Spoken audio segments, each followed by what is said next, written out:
In this lesson, we're going to discuss standard arrivals, or stars, and types of arrivals and how to read them. There are two main types of stars. The RNAV star, which uses GPS or IRS navigation, has altitude and speed restrictions throughout the arrival, follows a path rather than bearings or headings. Then you have the non-RNAV star, which uses VORs, NDBs, and localizers, etc. Has some altitude and speed restrictions, usually given by ATC. Follows bearings or headings to and from ground-based navigation. Here we have the Arch 2 arrival into St. Louis. The Arch 2 arrival is an RNAV arrival.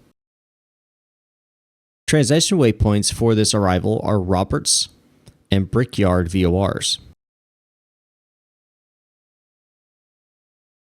While it uses VORs as the initial waypoints, it is not a non-RNAV arrival, as the rest of the arrival is GPS or IRS based and follows a path to the final waypoints. This arrival also has multiple altitude and speed restrictions throughout the arrival. The airport is designated with the crosshair icon located in the lower left corner of the chart. Note the restrictions of this arrival. It's for turbojet aircraft only. Radar is required, and IRS or GPS is required. With the altitude restrictions, the line below the altitude means at or above. With the line above the altitude, it means at or below. With a line above and below, it means between these altitudes or the exact altitude. Here's the Paisley 4 arrival into Nashville. The Paisley 4 arrival is an RNAV arrival. The transition waypoints for this arrival is Forks, Grote, and Livingston VOR.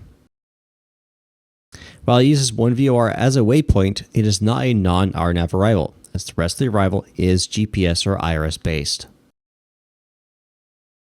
This arrival also has multiple altitude and speed restrictions along the arrival. Note that at MUD waypoint, the information with it regarding landing runways. Your landing runway is 20 left, 20 center, or 20 right. After MUD, you're going to track 270 degrees and expect radar vectors to final approach. At Paisley, there is a published hold. We will discuss holds in another lesson. The airport is again indicated by the crosshair icon in the lower left-hand corner. Let's look at a non-RNAV arrival. The OLID 4 arrival into New Orleans is a non-RNAV arrival. The transition waypoints are Tibby and White Lake. Both are VORs.